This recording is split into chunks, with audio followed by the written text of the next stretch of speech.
What's up, guys, and welcome to the weekly Q&A. Our first question this week comes from Josh Thompson, who asks what I think will happen to Kanan and Ezra at the end of Star Wars Rebels. Unfortunately, I think the only way out for them is for both of them to die.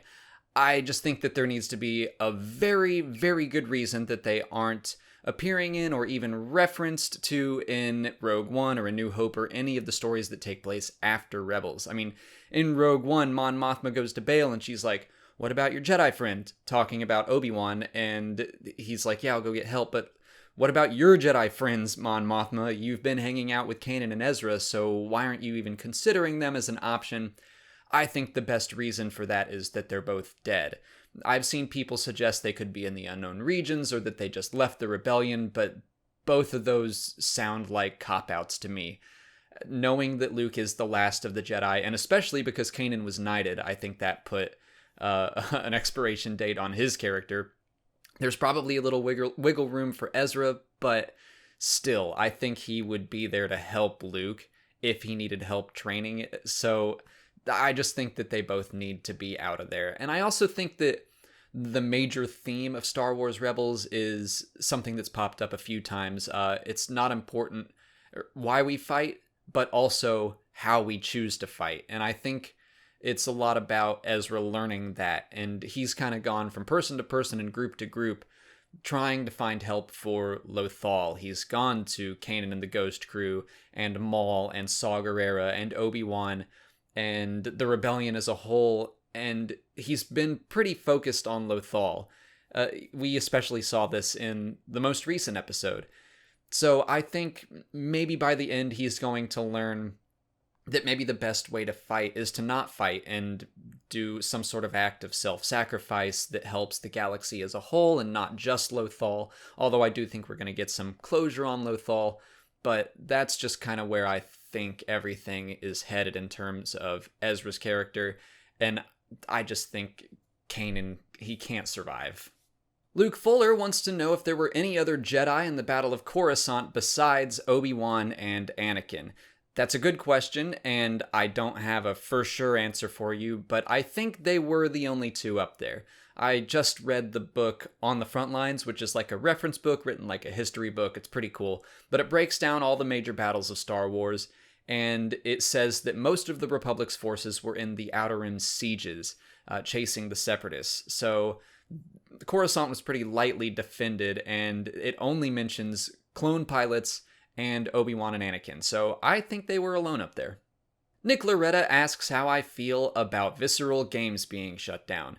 Frankly, I am heartbroken about it. I am really looking forward to Battlefront 2 and its story mode, but Battlefront as a series is a multiplayer game, and the story mode is just like the cherry on top for that. So yeah, I'm really excited for that story, but the Visceral game was going to be a new story. It was going to be, from what it sounds like, along the lines of Uncharted or The Last of Us, which I am in love with those series. Like a really strong, long adventure game.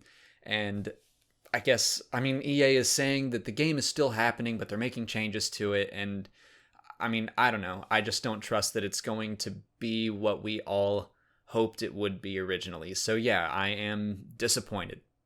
Eric Koch wants to know if I prefer the way the Death Star has been handled in canon, or did I like how it was handled in Legends? I gotta go canon all the way because, like you said, they have been treating it as this massive undertaking. It took decades to build and research, and we get hints to it that aren't even in books directly related to the Death Star, like Thrawn or Rebel Rising, Leia, Princess of Alderaan. So it's treated like this big technological achievement. And then when you go to Legends, it's like, okay, we had the Death Star and the second Death Star, and then there's like dozens of other super weapons the Empire was building at the same time, like the Tarkin or the Eclipse and the World Devastators and like all of these things. And it's like, how did you build all of this stuff?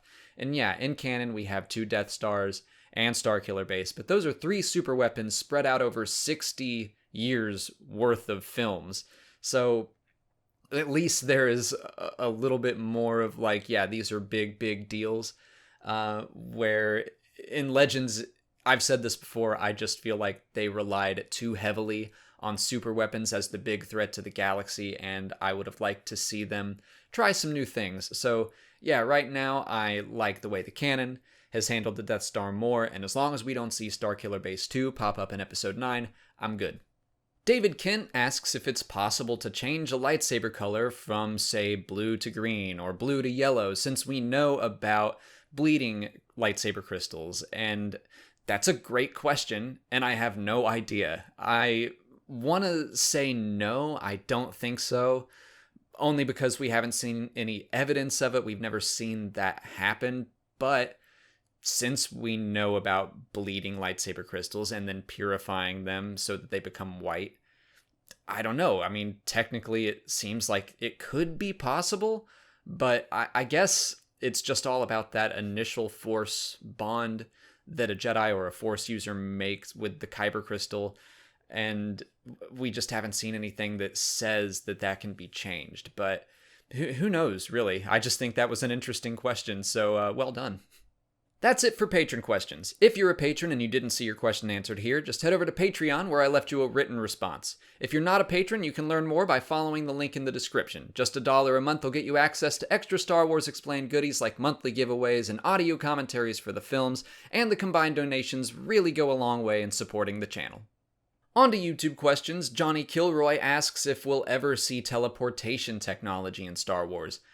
I really doubt it, mostly because hyperspace serves the same function. It allows people to get from planet to planet across the galaxy very quickly. So I don't think they're ever going to make some sort of technology that makes that obsolete, because hyperspace is such a big part of Star Wars.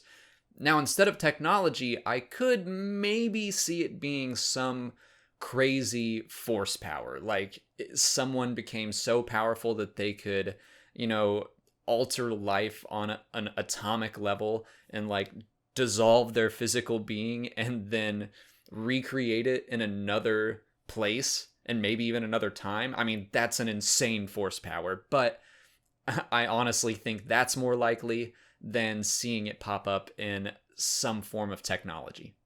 Hot Golem 98 wants to know what happened to R2's boosters after Revenge of the Sith.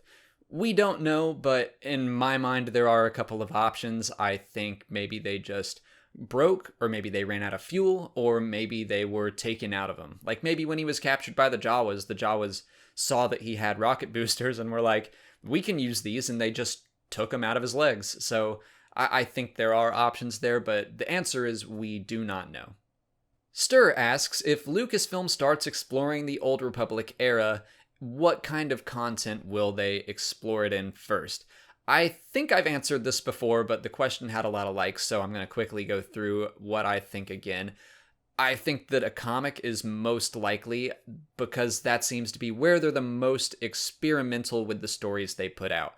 I think they're going to do maybe a 5-issue arc, because that's not a huge investment, and if it fails, then it wasn't a big risk for them. But if it succeeds, then maybe they'll try a book and see how that goes. And if that goes well, they could make it a book series, or they could make it a television series, or do a film or something. But I think that from a business standpoint, making a 5-issue comic arc is probably the smallest risk that Lucasfilm can take, and they'll test it out there first.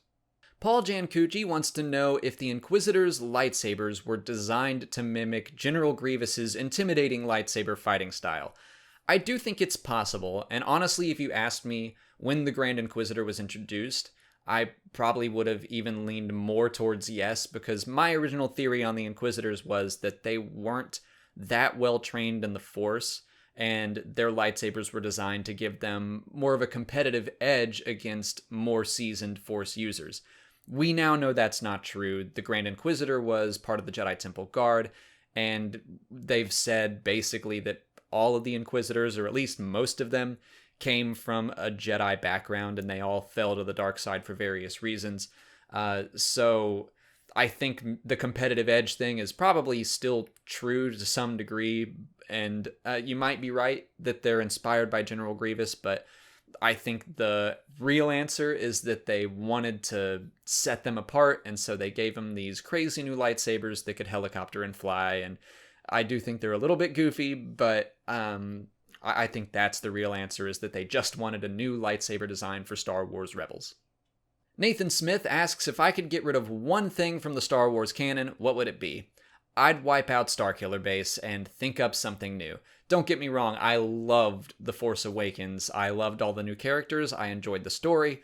But Starkiller Base was my biggest problem with it. Not just because it was a bigger, badder Death Star, but because it was a big reset button on the galaxy. If it hadn't been used to destroy the New Republic, then things might have been a little different. People might not have just called it a rehash of A New Hope. And I think that was the biggest similarity, is that we got another super weapon and it blows up another planet, and now the Republic's gone and it's just like this little ragtag group versus a fascist group. And like, I do totally understand that complaint, and I think Starkiller Base is the fault for it. And like I said earlier today, I just am not a big fan of the overuse of super weapons. The Death Star was cool because we hadn't seen it before, and then the second Death Star popped up, and even when it was like released in Return of the Jedi, people were like, really? And then it kept happening in Legends, and now it's happened in The Force Awakens, and it's like, okay, let's just get rid of the super weapons. Do something new. At least make them work differently, and let's not make them planet killers or system killers or whatever you want to call them. One last question I'm going to answer is, where's Molly been the past few weeks? I've had a couple people ask me that, and the answer is she's on the other side of this wall, right behind me in her own office, working on other things. And I mean, we've just been crazy busy ever since Dragon Con. We've got a lot coming up in preparation for Battlefront 2. I mean, we're trying to get into a position where we stream at least on a weekly basis, and not only that, but make them more professional looking than they have been in the past, because I usually just like throw a webcam up and throw up the game, and that's it. I want to make it a little more engaging. And of course, we have The Last Jedi coming, so it's just been insanely busy. So hopefully after December, things will calm down a little bit, and then we're going to head right into May with Han Solo, but that's just where she's been. I promise she's still alive and well. That's all the time I have for questions today. If you want to leave a question for next week's video, just put it in the comments below or sign up for Patreon to join our weekly Q&A discussion. If you haven't already, please like this video, subscribe to the channel, and follow me on Twitter, Instagram, and Facebook. As always, thanks for watching, and may the Force be with you.